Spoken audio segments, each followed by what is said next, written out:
Sœurs, chers amis, que Dieu vous bénisse abondamment. Bienvenue dans notre conférence 1 heure pour Dieu, la croyance authentique. Je suis M. Guy Ambangito de Baba Motiga. Que Dieu vous bénisse là où vous êtes. Nous allons partager un nouveau enseignement qui s'intitule La consolation. Apporter du réconfort dans la vie de tout et chacun. Apporter l'exhortation dans une situation quelconque. La semaine passée, j'ai été voir une dame qui habite non loin de chez moi. Elle m'avait invité que je puisse me rendre auprès de sa famille pour une situation compliquée.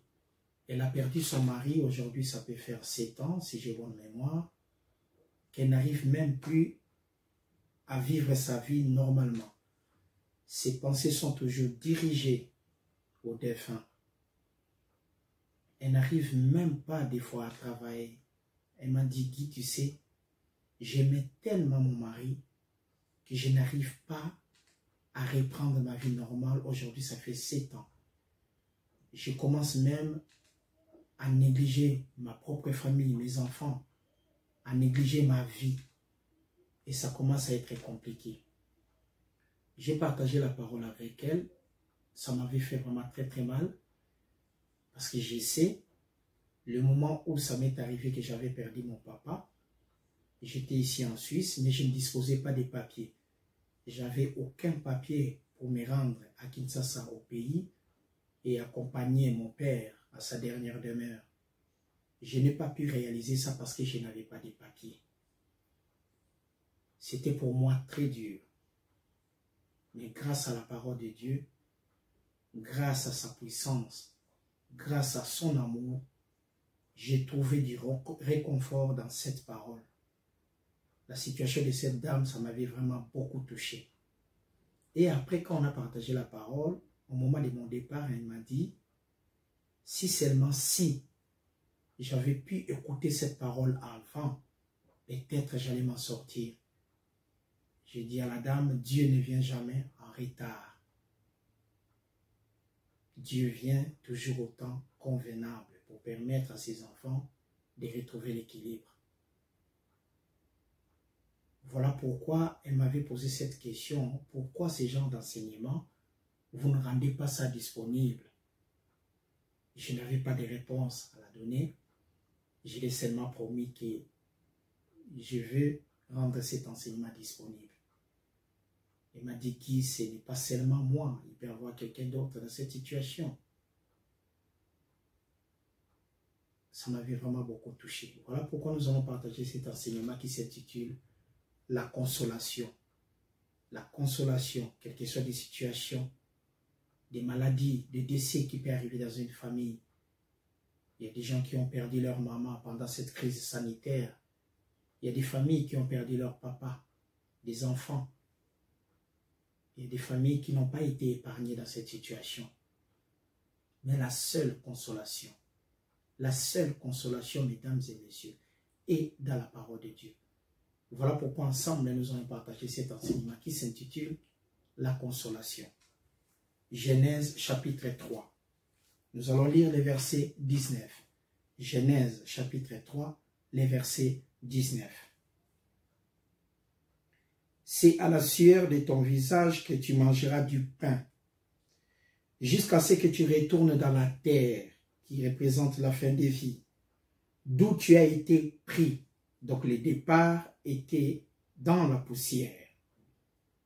Car, pourquoi tu es poussière et tu retourneras dans la poussière?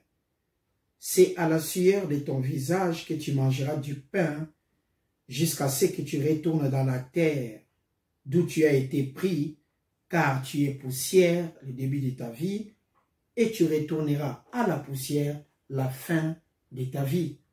Nous voyons ici, il y a 3 étapes.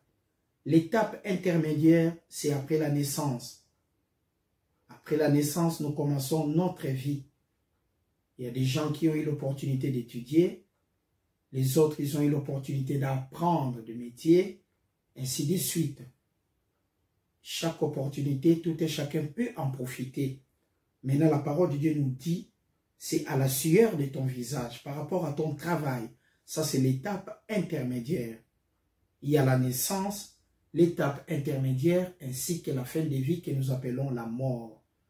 Mais pour nous les croyants qui ont confessé Jésus-Christ comme étant notre Seigneur et Sauveur, c'est le moment où nous dormons jusqu'au retour de Jésus-Christ.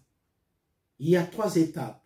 L'étape intermédiaire, c'est le travail que nous accomplissons pour trouver quoi que ce soit, pour manger, pour répondre oui aux besoins de ses enfants, de sa femme, de son mari. Mais le départ est la naissance.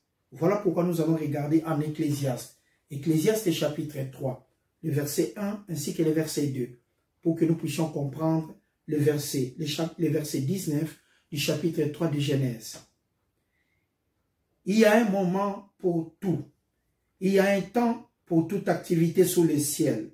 Un temps pour naître, un temps pour mourir, un temps pour planter, un temps pour arracher ce qui a été planté. Il y a un moment pour toute chose, mais la chose de tous les temps est la parole de Dieu. Il y a un moment pour toute chose, il y a un moment pour la vie, et puis il y a un moment que nous dormons.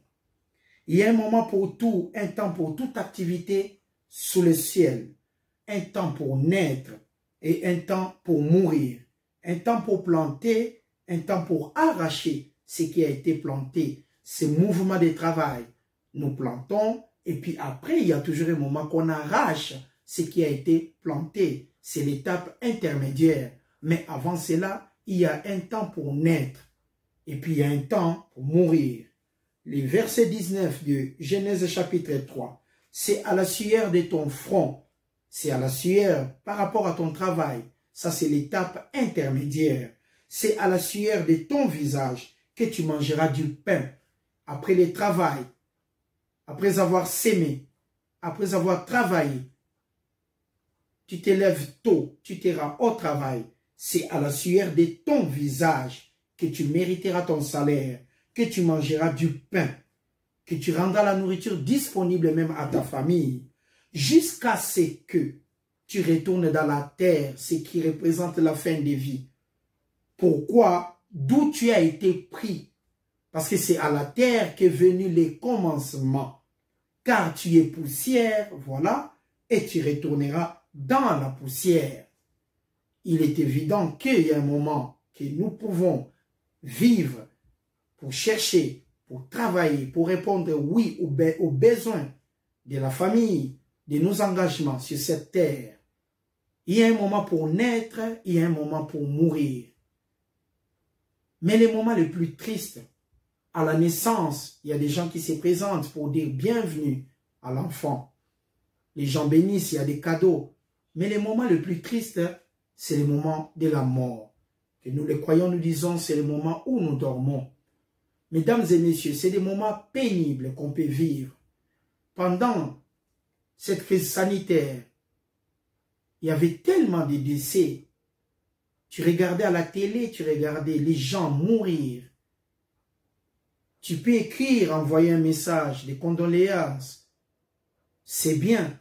Ça veut dire que tu accompagnes la famille dans cette douleur. Mais croyez-moi, après l'enterrement, après toutes les manifestations possibles, mais la lourde charge revient toujours à la personne qui est affligée. Ça veut dire la dite famille. Nous disons mes condoléances. Des fois, nous nous arrêtons là. Peut-être nous sommes loin. Mais la famille attristée supportera des poids. Et c'est vraiment triste. Voilà pourquoi la parole de Dieu est nécessaire pour nous apporter l'exhortation, pour nous apporter le support, pour nous apporter du réconfort, parce que nous en avons besoin. Nous en avons besoin. On a nos frères et sœurs qui ont perdu peut-être leur maman. On a nos frères et sœurs qui ont perdu peut-être leur papa. Il y a des familles qui ont perdu leurs enfants carrément. Des jeunes qui sont partis dans cette situation. C'est une tristesse énorme. Et on ne peut pas dire à une famille d'oublier les défunts. Ça ne peut pas se faire. C'est pratiquement impossible. Mais qu'est-ce que la parole de Dieu peut apporter à une famille? c'est du réconfort, c'est de l'assurance par rapport à la mort. Voilà pourquoi nous rendons cet enseignement, la consolation, disponible. Pour que nous, les enfants de Dieu, nous puissions comprendre que nous avons une puissance en nous, que nous avons un support incontournable qui est la parole de Genèse 1.1 en Apocalypse 22.21. La mort arrive brusquement, personne n'est averti. Mais le départ de la personne, un être cher,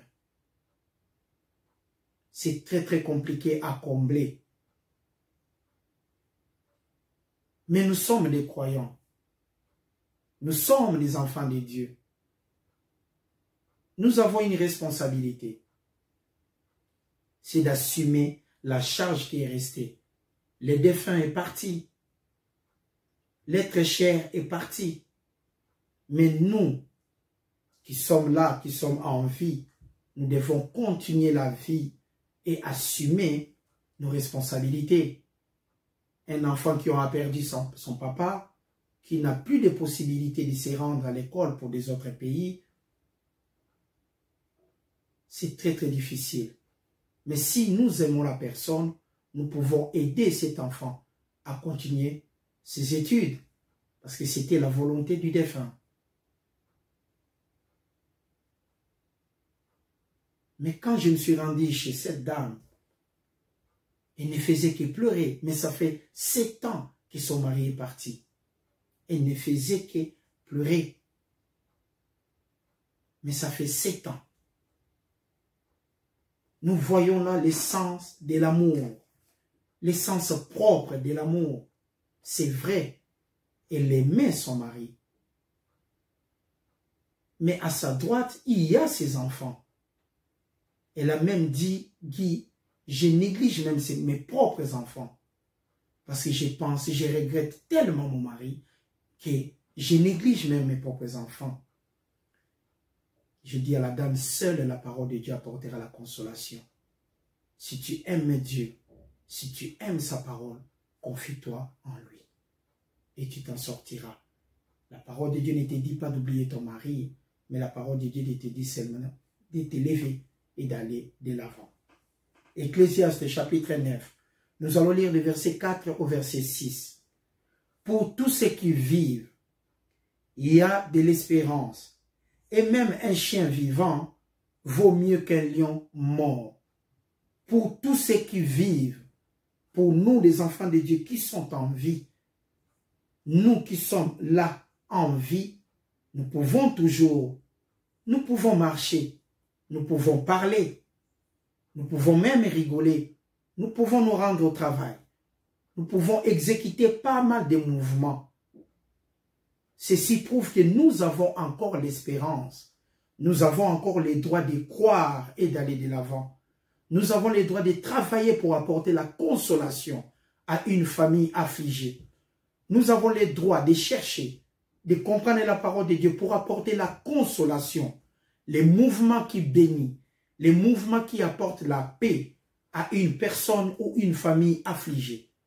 La crise sanitaire était terrible. Il y a eu des victimes et des victimes.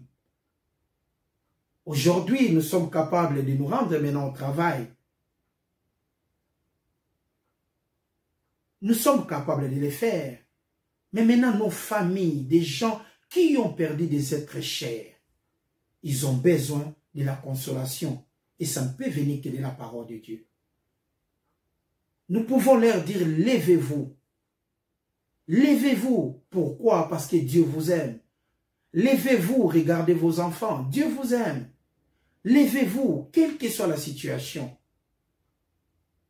Quelle que soit la situation, Dieu est amour.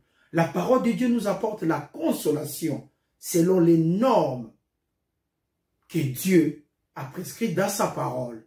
Nous sommes ses enfants. Dieu n'abandonne personne. Mais la mort n'avertit personne.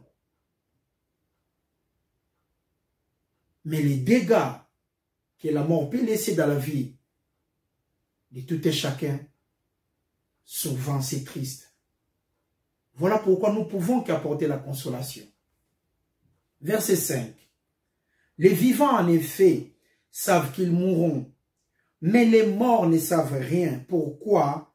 Et il n'y a pour eux plus de salaire, puisque leur mémoire est oubliée. Le verset 6. Et leur amour, et leur haine, leur envie ont déjà péri. Et ils n'auront plus jamais aucune part à tout ce qui s'est fait sous le soleil. Mon papa est parti. Ma mère n'est plus avec moi. Mon fils est parti à cause d'une maladie quelconque. Je suis triste. Mais la parole de Dieu nous signifie que les morts sont morts. Mais selon la parole de Dieu, nous savons que nos frères et sœurs qui sont partis, qui nous ont précédés, dorment. Parce que Dieu est bon. Il est miséricordieux, il est tout-puissant. Voilà pourquoi cette parole peut apporter la consolation. La parole de Dieu apporte la consolation là où il y a la tristesse. Pour une personne affligée, pour une famille affligée, croyez-moi, mesdames et messieurs, seule la parole de Dieu apporte la consolation. Confiez-vous à l'Éternel, tournez vos regards à Dieu. L'être cher qui est parti, c'est vrai, il est parti. Mais peut-être sa volonté était que ses enfants puissent prospérer. Et comment ces enfants pourront-ils prospérer s'ils n'ont pas la capacité de fréquenter, s'ils n'ont pas la capacité de se rendre à l'école? Voilà pourquoi nous qui sommes restés, nous qui sommes en vie, nous avons encore l'espérance. Nous avons le droit de croire. Nous avons le droit de nous lever pour aller de l'avant. Même un chien vivant a plus de valeur qu'un lion mort. Voilà pourquoi nous, les enfants de Dieu, nous devons nous lever pour aller de l'avant. Levez-vous, mesdames et messieurs. Levez-vous, frères et sœurs. La parole de Dieu est là pour nous apporter la consolation. Dernièrement, ma grande sœur m'avait appelé, elle est aux États-Unis, elle m'avait appelé. Elle était vraiment en pleurs. Ce qu'elle me disait, je n'arrivais pas à comprendre parce qu'elle pleurait tellement. Je n'arrivais pas à comprendre. Je lui ai dit, écoute, on coupe le téléphone, écris-moi ou bien envoie-moi l'audio, comme ça je vais comprendre la situation. Elle m'a écrit, elle avait perdu, donc son ami avait perdu son mari, et son mari, ma grande soeur le connaît, ça fait tellement longtemps.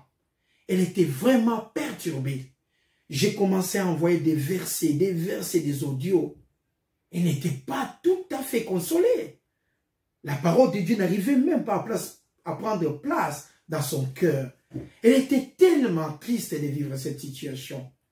Mesdames et messieurs, si vous avez quelqu'un à côté de vous qui a perdu une personne, un être cher, rendez-vous compte.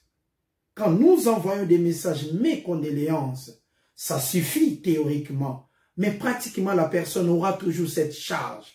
Voilà pourquoi nous devons toujours assister, apporter des paroles qui peuvent réconforter la personne, parce que c'est terrible et c'est triste. Voilà pourquoi la parole de Dieu est nécessaire dans la vie de tout et chacun, afin que nous puissions consoler ceux qui sont affligés. Romains chapitre 12, verset 15. Voilà les consignes de Dieu.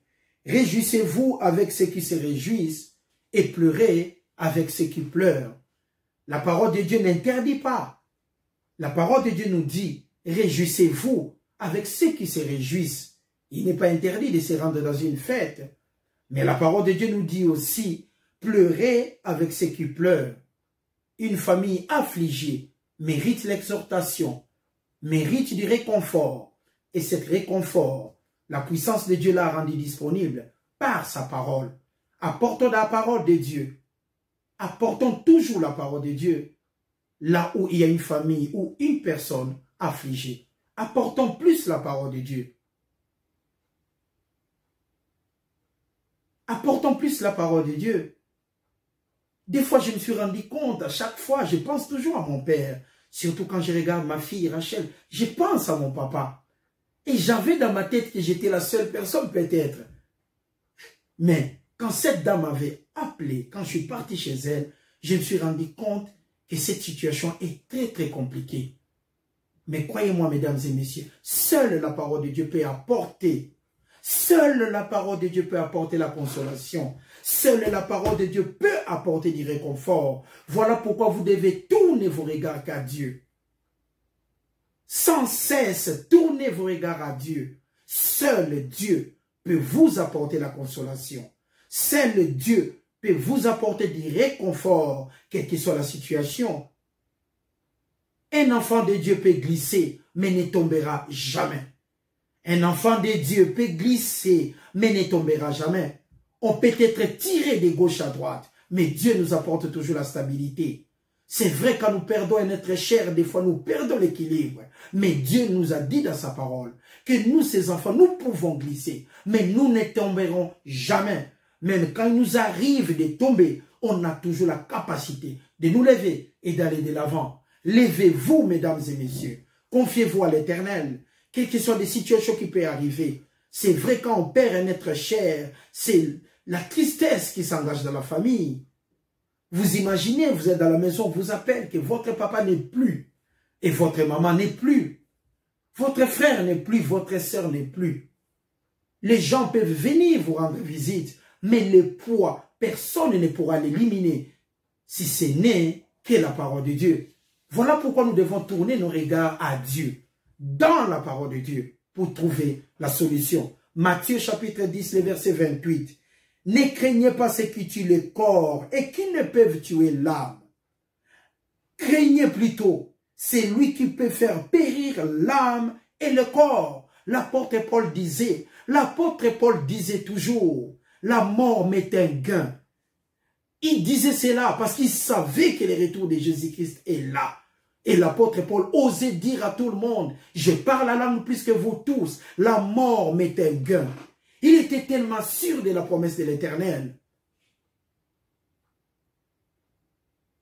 Dieu a tant aimé le monde qu'il a donné son Fils unique, afin que quiconque croit en lui ne périsse point, mais qu'il ait la vie éternelle. Jésus-Christ est mort et ressuscité par la grâce de Dieu. Nous sommes des héritiers, des co-héritiers de Christ selon la grâce de l'Éternel.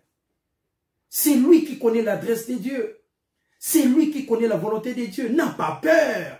Regardez Paul qui a osé dire à tout le monde, la mort m'est un gain. Quelle que soit la tristesse qui peut s'emparer de moi, mais la mort m'est un gain. Qui peut dire aujourd'hui que la mort m'est un gain? C'est pratiquement impossible. Parce que dès que nous sommes malades, nous nous rendons vite à l'hôpital. C'est pour éviter quoi? C'est pour chercher plutôt la guérison. Éviter la mort. Mais Paul a osé dire que la mort m'est un gain. Il était tellement convaincu des retours de Christ. Il y a eu cette révélation qui l'a fortifié. Et Paul n'avait plus peur. Il a dit aux gens, la mort m'est un gain. Gloire à Dieu. Comment nous pouvons avoir cette assurance? Seule la parole de Dieu peut nous réconforter dans des situations pareilles. La consolation selon la parole de Dieu. Nous avons perdu un autre cher, mesdames et messieurs. Tournez votre regard à la parole de Dieu. Tournez votre regard à la parole de Dieu. Dieu a tant aimé le monde qu'il a donné son Fils unique, afin que quiconque croit en lui ne périsse point. Pas que quiconque croit en lui ne meure point, mais ne périsse point.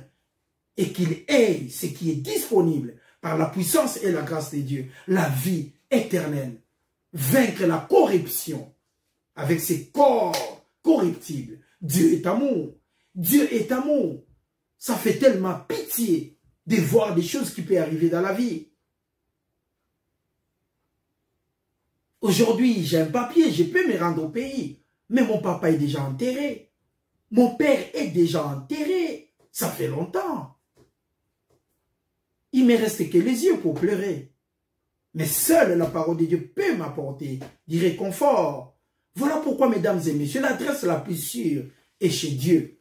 L'adresse la plus sûre est la parole de Dieu. Que vos cœurs soient dans l'assurance que Dieu est amour. Nos frères et sœurs qui nous ont quittés dorment, selon la parole de Dieu. Voilà pourquoi levez-vous et allez de l'avant. Levez-vous, allez de l'avant. Ne restez pas statique à cause de cette situation. Nous ne pouvons jamais oublier des êtres chers qui ne sont plus avec nous. Nous ne pouvons jamais les oublier. Si nous pouvons nous lever pour aller de l'avant, apporter encore la consolation au reste de la famille, faisons-le. Faisons-le avec amour. 2 Samuel chapitre 12. Nous allons voir la capacité de David, l'homme selon le cœur de Dieu. Comment il a pu agir quand il avait perdu son fils. 2 Samuel chapitre 12, du verset 1 au verset 19. L'Éternel envoya Nathan vers David. Et Nathan vint à lui et part vers David. Et lui dit, il y avait dans une ville 2 hommes. L'un était riche et l'autre était pauvre. Les riches avaient 2 brebis avec S, 2 bœufs avec S, en très grand nombre. Les pauvres n'avaient rien du tout qu'une petite brebis qu'il avait achetée. Il la nourrissait et elle grandissait chez lui avec ses enfants. Elle mangeait de son pain, buvait dans sa coupe, dormait sur son sein et il la regardait comme sa fille. Un voyageur arriva chez l'homme riche et les riches n'avaient pas voulu toucher à ses brebis ou ses bœufs pour préparer un repas au voyageur qui était venu chez lui. Il a pris la brebis du pauvre et l'a apprêtée pour l'homme qui était venu chez lui. Il a pris la brebis de l'autre qui n'a disposé qu'une pour recevoir le visiteur. La colère de David, voilà maintenant la réponse de David par rapport à cette section de l'écriture que le prophète Nathan lui avait relatée. Voilà la réponse de David par rapport à cette situation. C'est triste, n'est-ce pas? Mais regardons la réponse de David. La colère de David s'enflamma violemment contre cet homme. Et il dit à Nathan, l'Éternel est vivant, l'homme qui a fait cela mérite la mort. Les jugements que David a souhaités par rapport à cette section de l'écriture, la sentence, c'était la mort pour David. C'est vrai, il avait raison. Cet homme riche était vraiment malhonnête. C'était un homme de mauvaise foi. David avait raison. Mais regardons la suite de la section. Et il rendra 4 brebis pour avoir commis cette action et pour avoir été sans pitié. Et Nathan dit à David, tu es cet homme-là. Parce que David avait envoyé au front les soldats Uri. Et puis ces derniers avaient connu la mort au front. Et David avait pris sa femme.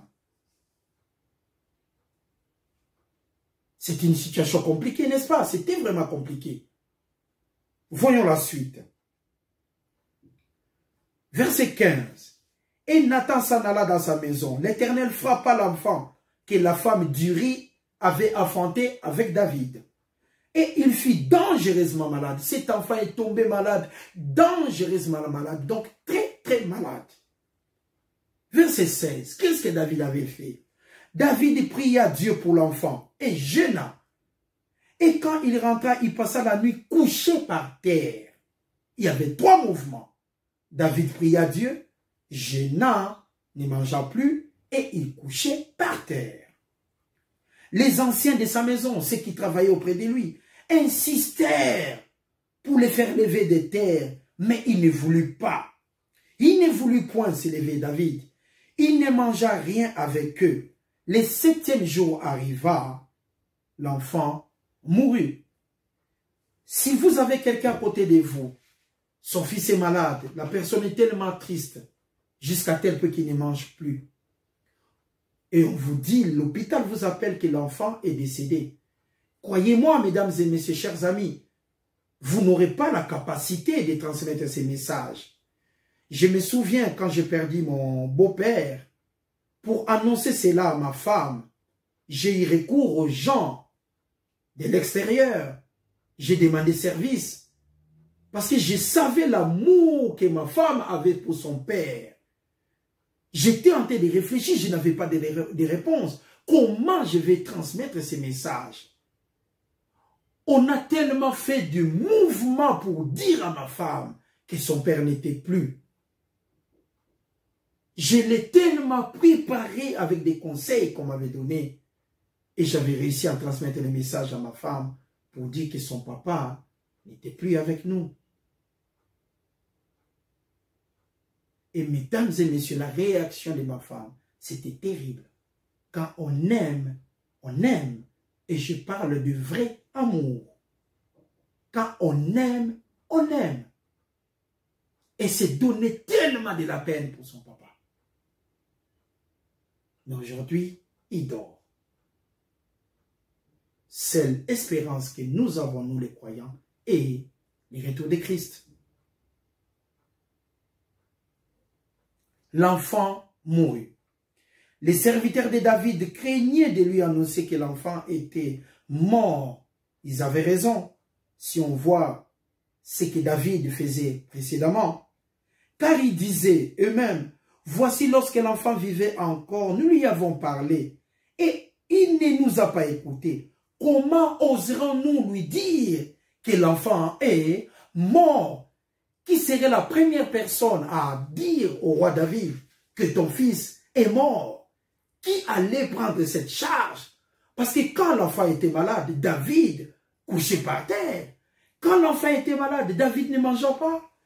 Quand l'enfant était malade, David priait à l'Éternel pour la guérison de son fils.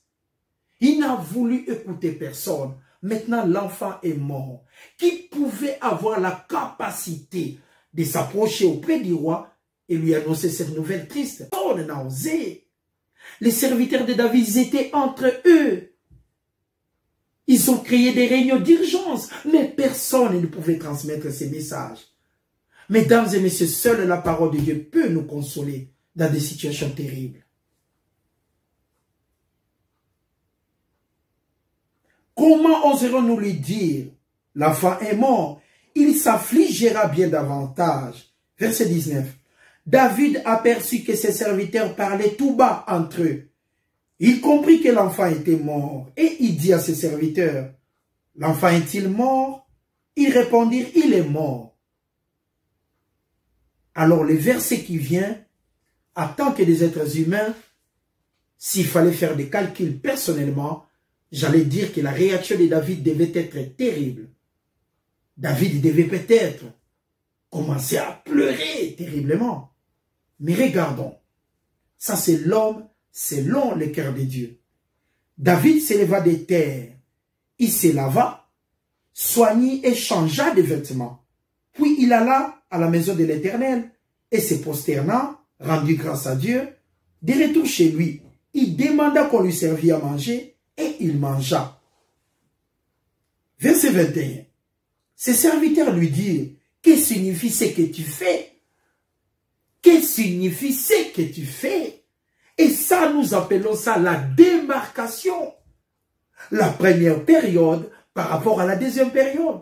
La première période, David coucha par terre, David ne mangea plus à cause de son fils. La démarcation est venue après la mort de son enfant.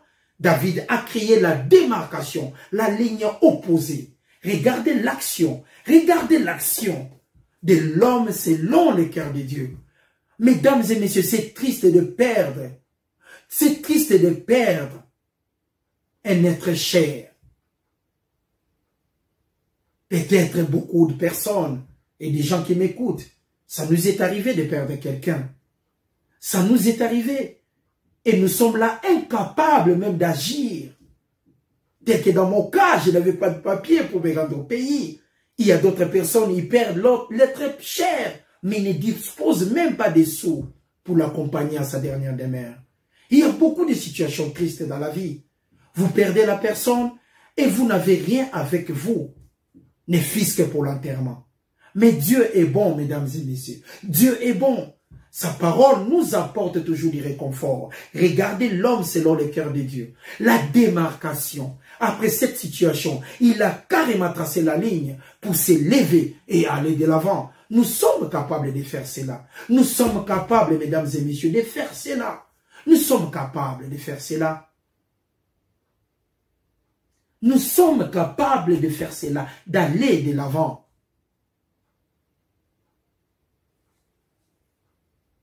Verset 22.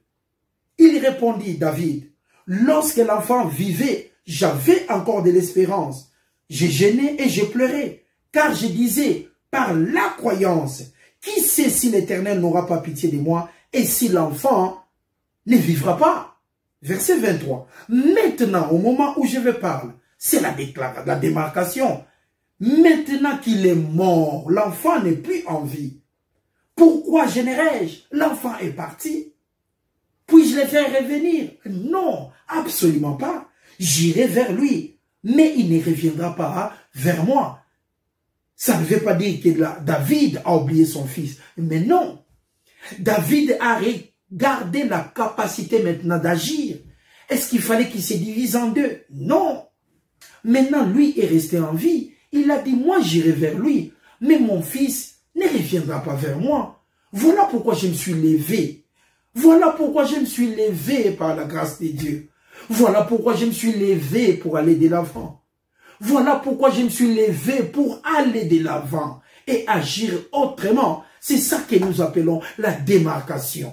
David s'est lavé. David s'est mis debout. David a mangé. Mais il avait perdu son fils.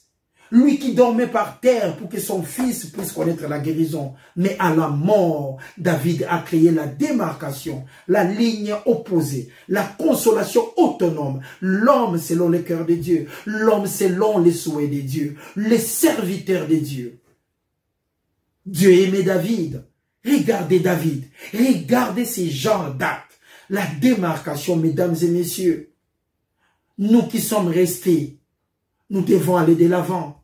Nous devons aller de l'avant. Regardez les besoins de la famille pour aider la famille d'aller de l'avant.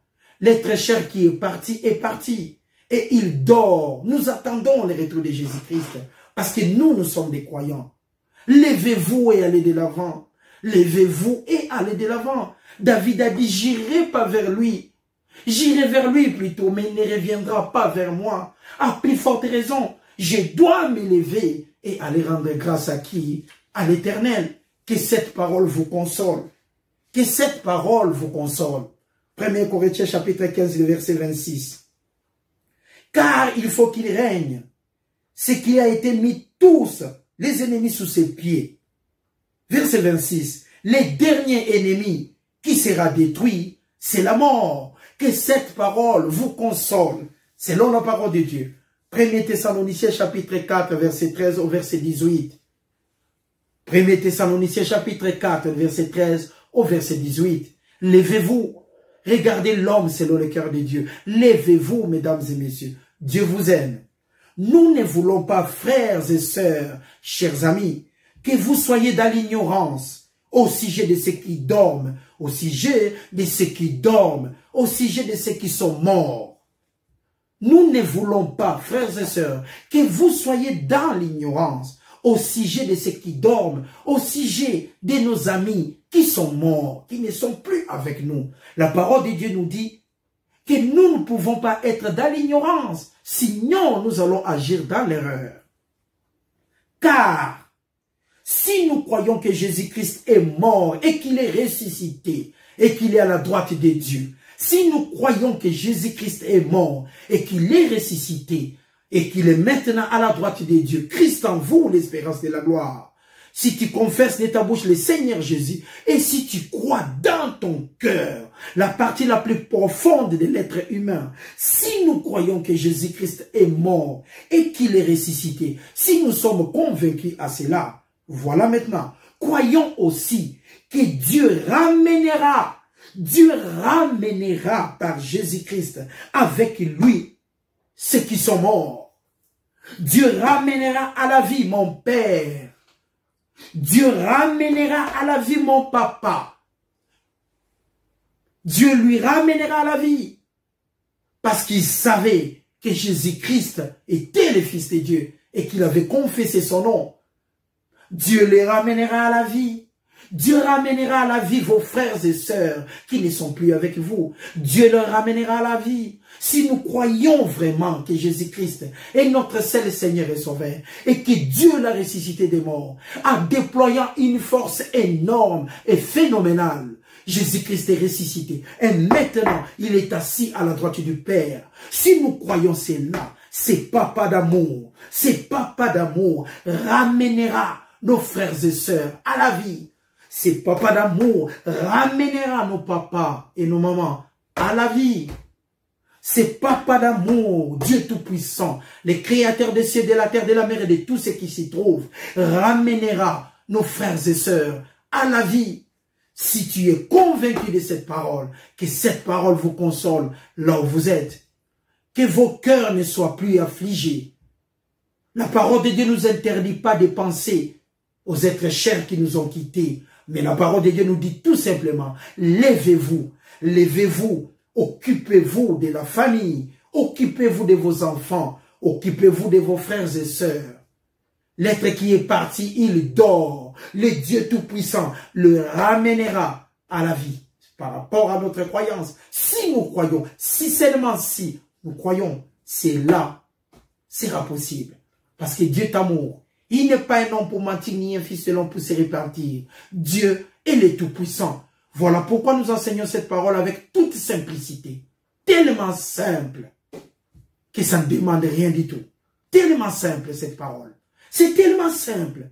Ça ne demande rien du tout. Même boire de l'eau, on fait plusieurs mouvements. Mais cette parole, il faut juste dire oui et l'accepter au fond de soi-même.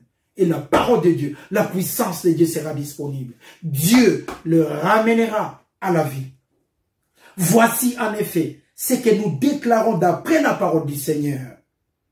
Ce que nous déclarons, signé la parole du Seigneur. Nous les vivants restés pour l'avènement du Seigneur. Nous ne dévancerons pas ceux qui sont morts. Car le Seigneur lui-même a un signal donné à la voix d'un archange, au son de la trompette, descendra du ciel, et les morts en Christ, Christ en vous, l'espérance de la gloire, Christ en nous, l'espérance de la gloire, les morts en Christ ressusciteront, premièrement, les morts en Christ ressusciteront, premièrement.